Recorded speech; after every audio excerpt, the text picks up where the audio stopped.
जिस समय कोई समस्या जन्म लेती है, उसके साथ ही उसका समाधान भी जन्म लेता है।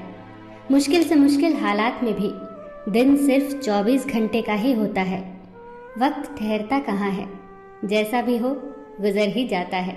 अंधेरी से अंधेरी रात भी अपनी कोख में दिन का उजाला लिए होती है। जीवन कभी कभी ऐसे दौर से गुजरता है जैसे एक ट्रेन किसी सुरंग से गुजरती है, गुप्त अंधेरे से भरी सुरंग से। पर क्या हम उस वक्त अपनी टिकट फेंककर उस ट्रेन से बाहर कूद जाते हैं?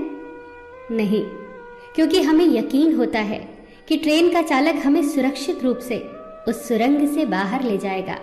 जिंदगी की ट्रेन भी जब दुखों और मुसीबतों की सुरंग से गुजर रही हो, चारों ओर अंधेरा दिख रहा हो, तभी तो जरूरत होती है उस भरोसे की, जिंदगी के ड्राइवर पर भरोसे की, जो पार ले ही जाएगा।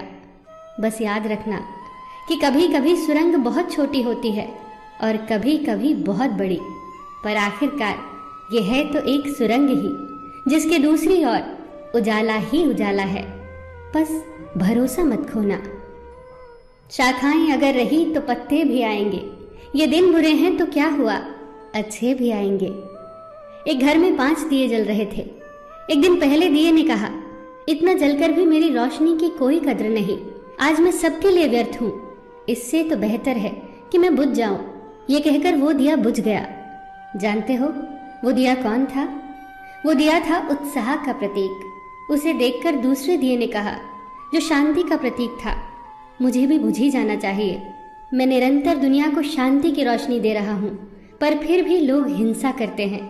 ये कहकर वो दिया भी बुझ गया। तीसरा दिया, जो भाईचारे का दिया था, वो भी उन्हें देखकर बुझ गया। अब न उत्साह था, न शांति, न भाईचारा। तो ऐसे में चौथा दिया, जो एकता का प्रतीक था, वो भला कैसे जला रहता? वो भी आखिरकार बुझ ही गया। पर एक दिया था जो अभी भी जल रहा था, एक छोटा सा दिया, अपनी मध्यम सी लौ लिए निरंतर जलता हुआ। एक छोटा बच्चा घर में आया। उसे 4 बुझे दियों को देखकर अफसोस नहीं हुआ, बल्कि 5वें जलते दिए को देखकर वो खुशी से झूम उठा और उस नन्हे से दिए से उसने वो चारों बुझे दिए फिर से रोशन कर दिए। जानते हो वो दिया कौन सा था? वो दिया था उम्मीद का दिया, आशा का दिया। उम्मीद वक्त का बहुत बड़ा सहारा है उम्मीद तो हर लहर किनारा है। मुश्किल वक्त में अगर किसी चीज की बहुत जरूरत है तो वो है उम्मीद की, आशा की, सहयोग की, एक दूसरे के साथ मिलकर खड़े होने के एहसास की। बात उन दिनों की है जब द्वितीय विश्व युद्ध चल रहा था। जर्मनी के बम वर्षकों का खौफ सब तरफ था। लंदन में दूध की एक लंबी लाइन लगी थी। दूध बांट रहे व्यक्ति ने कहा, केवल एक ही बोतल बाकी है, बचे हुए लोग कल आए। आखिर में दूध की बोतल जिस व्यक्ति के हाथ आई, उसके ठीक पीछे एक महिला खड़ी थी जिसकी गोद में एक छोटा सा बच्चा था।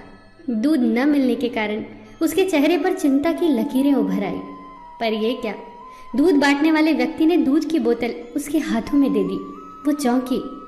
हुआ यूं कि उसके आगे खड़ा व्यक्ति पंक्ति से हट गया, जिसके कारण दूध की बोतल उस औरत को मिल गई। लाइन में खड़े सभी लोग उस व्यक्ति के लिए जोर जोर से तालियां बजाने लगे। उस व्यक्ति ने उस औरत के पास जाकर इतना ही कहा, आपका बच्चा बहुत प्यारा है, यह इंग्लैंड का भविष्य है, इसकी परवरिश बहुत अच्छे से करना। जब इस घटना की खबर war time prime minister Winston Churchill को लगी तो उनके चेहरे पर चमक आ गई। जर्मनी के जबरदस्त हमलों की विभीषिका से उत्पन्न चिंता से उभर कर वो बोले, अब हिटलर को संदेश भेज दो। ब्रिटेन की जीत को अब कोई नहीं रोक सकता, क्योंकि यहाँ के लोग देश पर मंडरा रहे भयंकर संकट के समय भी अपना निजी हित भूलकर देश के बारे में सोचते हैं। चर्चिल का यह विश्वास सत्य सिद्ध हुआ। ब्रिटेन विश्व युद्ध में विजेता बनकर उभरा। यह विश्वास आया कहाँ से? ये आत्मबल आया कहाँ से? आप ही सोचिए।